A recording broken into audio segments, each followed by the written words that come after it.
नमस्कार, माझे नाव स्वरूपा श्याम. मी आज तुम्हाला 7वी मधील दुसरा धडा स्वप्न विकणारा माणूस या पाठाविषयी माहिती सांगेन. या पाठाचे लेखक अशोक कोतवाल आहेत. लेखकांचे असे म्हणणे आहे की जो स्वप्न बघतो ते पूर्ण करण्यासाठी विचारात घेतले जावे. जो स्वप्न बघतच नाही त्याला माणूसच म्हणणं असे लेखकांचे नाही. जो स्वप्न बघतो त्याला काही लोक तुच्छही लेखतात. मग असाही सल्ला देतात लोक की स्वप्न बघू नकोस. त्याचं संवेदनशील मन असतं. तो आपल्या स्वप्नासाठी वाटेल ते करतात. ज्याचं तीव्र संवेदनशील मन असे असतात जे आपल्या स्वप्नपूर्तीसाठी वाटेल ते करायला तयार असतात. त्यांना असे विचारात घेतली जातात की हे स्वप्न आपले पूर्ण करू शकतात. स्वप्नपूर्तीसाठी वाटेल ते करायला जे लोक असतात त्यांचं मन संवेदनशील असावं असं वाटतं. लेखकाच्या लहानपणी स्वप्न या शब्दाशी परिचय झाला होता. आपण जेव्हा रात्री झोपतो तेव्हा आपल्याला जे दिसतं ते स्वप्न असं होतं. आपल्याला माहित झालेलं असतं की हे स्वप्न काही खरं नसतं. मग नंतर जे असे मध्येच तरंगत राहतात त्यांना धडना इकडे धडना तिकडे अशी त्यांची अवस्था असते. यालाच लेखक स्वप्नाळू वृत्ती असे म्हणतात. आमच्या लहानपणी कोणत्या गावाकडून घोड्यावर बसून एक माणूस यायचा. ते स्वप्न विकणारा होता. आमचं आकर्षण हेच होतं की घोडा बघणं, पण त्या घोड्यासोबत माणसालाही बघणं व्हायचं.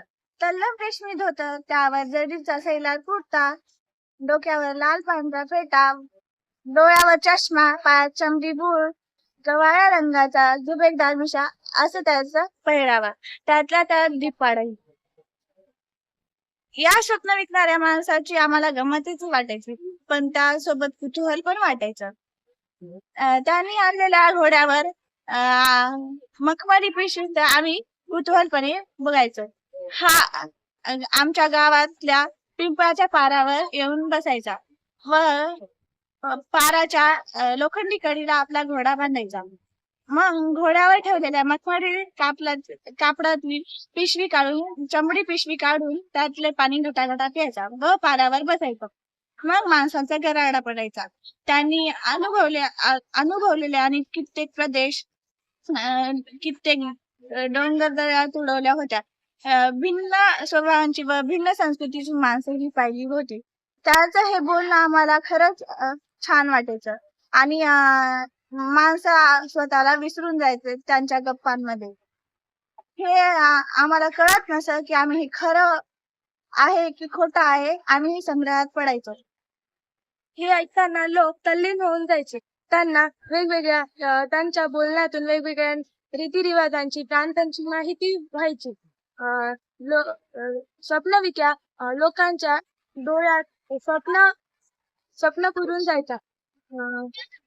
काही वेळानंतर तो मखमली कापडातल्या पिशवीतील गठोड्यातून काजू, बदाम, वेलदोडे वगैरे असायचा. काही म्हणलं तरी लोक छटाक पावशेर घ्यायचे. कधी कधी तो टिंगू मुलांना सुद्धा मूठ द्यायचा. काही वेळानंतर तो स्वप्नविक्या निघून गेल्यानंतर लोक त्याला म्हणायचे, हा बडबडे आला की तरतरी पेरून जायचा. मग त्यानंतर लोक त्याला स्वप्नविक्या असे म्हणत होते. तोही गमतीने स्वप्न घ्या स्वप्न असे हाक मारत गावात शिरायचा आणि लोकांना लोकांच्या मनात रिझवून जायचा. काही काळानंतर तो येणं बंद झाला आणि त्याचा काही पत्ता नव्हता. त्याची आठवण काढल्यानंतर लोक एकत्र जमून त्याच्याविषयी खूप काही बोलत. एके दिवशी एक तरुण मुलगा गावात आला. गावातल्या पाराजवळ तो येऊन बसला. गावातील लोक त्याला टकामका बघत होते. त्याची अंगकाठी, त्याचा चेहरा स्वप्नविक्यासारखा दिसत होता. गावातील एका वृद्ध तात्याने त्याला विचारलं, कोण रे बाबा, तू कुठून आलास? तो म्हणाला, मी स्वप्नविक्याचा मुलगा. मी तुमच्या स्वप्नविक्याचा मुलगा. मला म्हणजे बाबांच्या गुडघेदुखी त्रासामुळे ते खूप वर्ष झालं गावात फिरत नाहीत, म्हणून मी आलो. माझं नुकतंच आता वैज्ञानिक शिक्षण पूर्ण झालं आहे. मला बाबांची ही आवड खूप आवडली, खूप खूप आवडली. म्हणून मी बाबांचं हे स्वप्न पूर्ण करण्यासाठी आले. लोकांना त्यांचा अनुभव सांगणं, लोकांना एकत्र जमवणं, त्यांना सांगणं बाबांना खूप आवडायचं. हे पाहून मलाही खूप आनंद झाला. मला पण असं करावंसं वाटलं, म्हणून मी तुमच्या गावात आलो आहोत. लोकांचं मन गहिवरून गेलं. त्यांना काय बोलावं काहीच समजत नव्हतं. धन्यवाद.